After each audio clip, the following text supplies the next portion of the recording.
Did you know that real estate agents absolutely hate real estate investors? Specifically, not only do they hate real estate investors, but they really hate wholesalers. And you know why? They hate wholesalers and real estate investors alike in general for 3 reasons.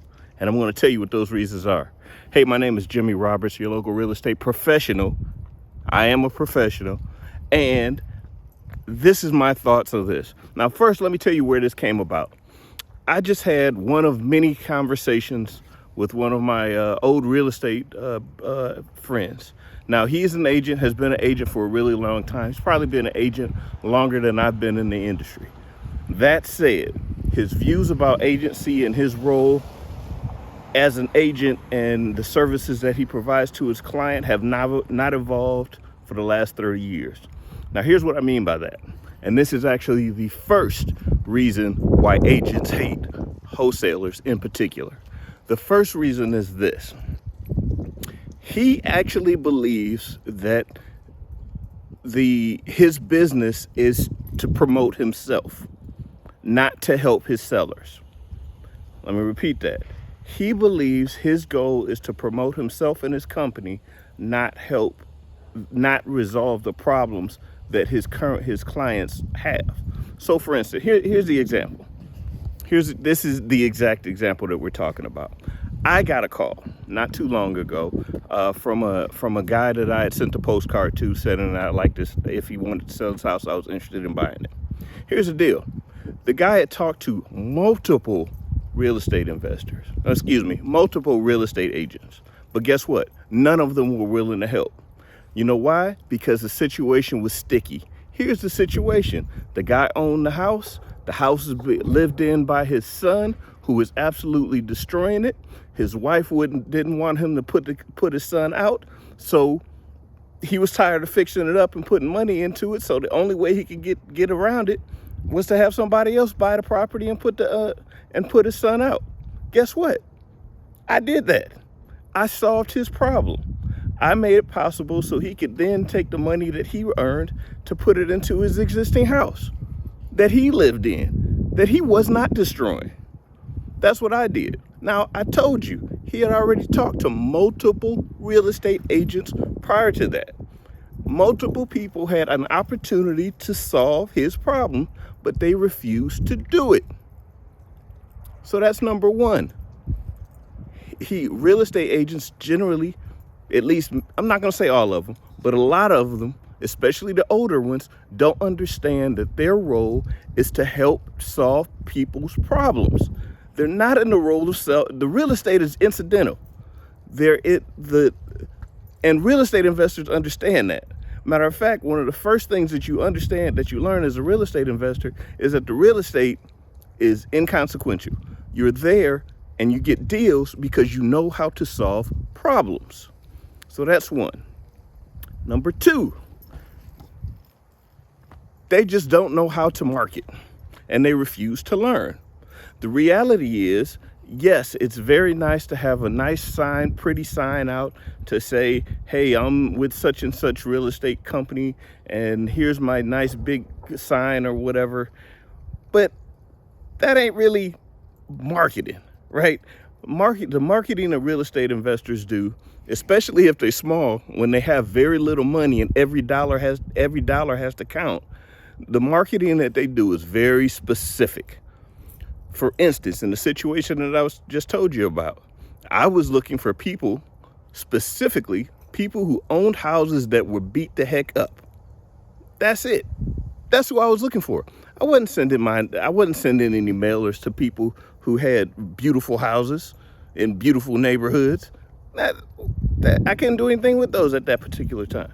I was looking for people who had problems, and it was obvious in the way the real estate was sitting, it was a symptom of their problems.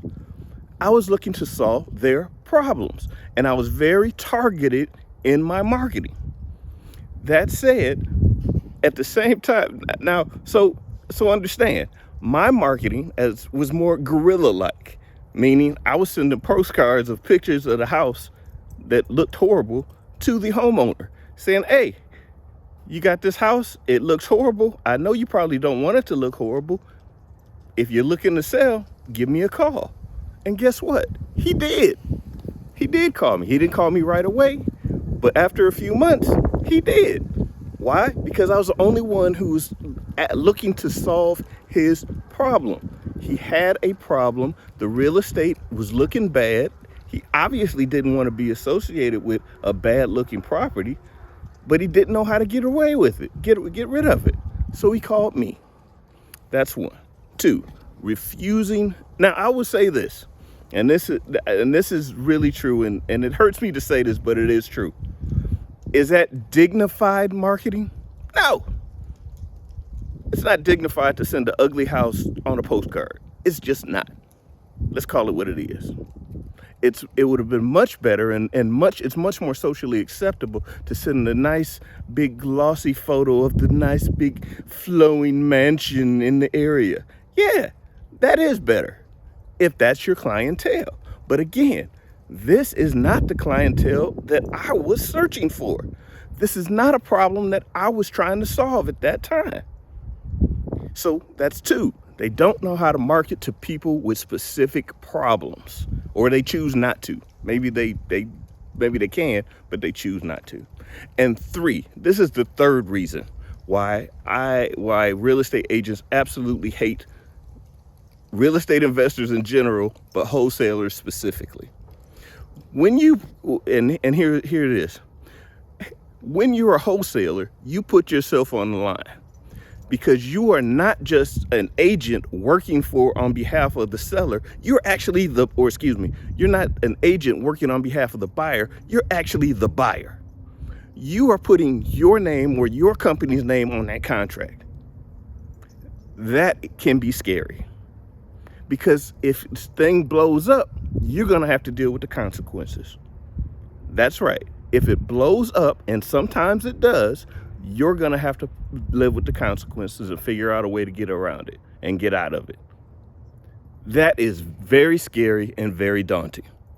In fact, it's so scary and so daunting, that's probably why most, and I put my life on this, most realtors or real estate agents don't own any properties other than the ones that they live in. I'm going to repeat that. Most real estate agents, at least the ones that I know, don't own any real estate other than the properties that they own and live in themselves. Think about it. They have the keys to the kingdom, but refuse to use them for their own benefit. Again, whose fault is that? That's not an investor's fault. That's not a wholesaler's fault. That's their fault. That is their fault. 95% of all real estate is sold through residential real estate anyway, is sold through their local MLS. Probably similarly for commercial real estate as well. So if that's the case, you mean to tell me that all these other real estate investors are able to find deals, but for whatever reason, somebody who has access to all of this information, who's literally putting all this information in the MLS, doesn't? Are you kidding me? Come on now. It goes back to that, that old fear factor, right?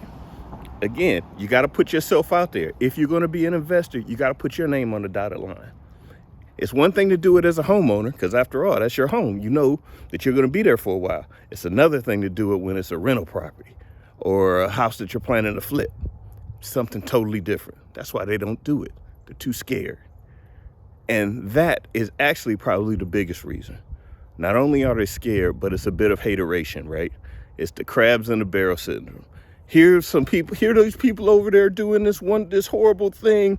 They're actually going out solving sellers' problems, buying houses, and the houses are getting fixed and getting put back on the market so that somebody else can enjoy them. I should be making money on that. They can, but they refuse to. So there you have it. My 3 reasons of why I really do believe real estate agents hate and hate. And when I say hate, I'm being generous. Why they hate wholesalers and real estate investors alike. If you got any questions, or if you have any comments, or if you want to add any reasons, Put them down in the comments. All right, catch you later.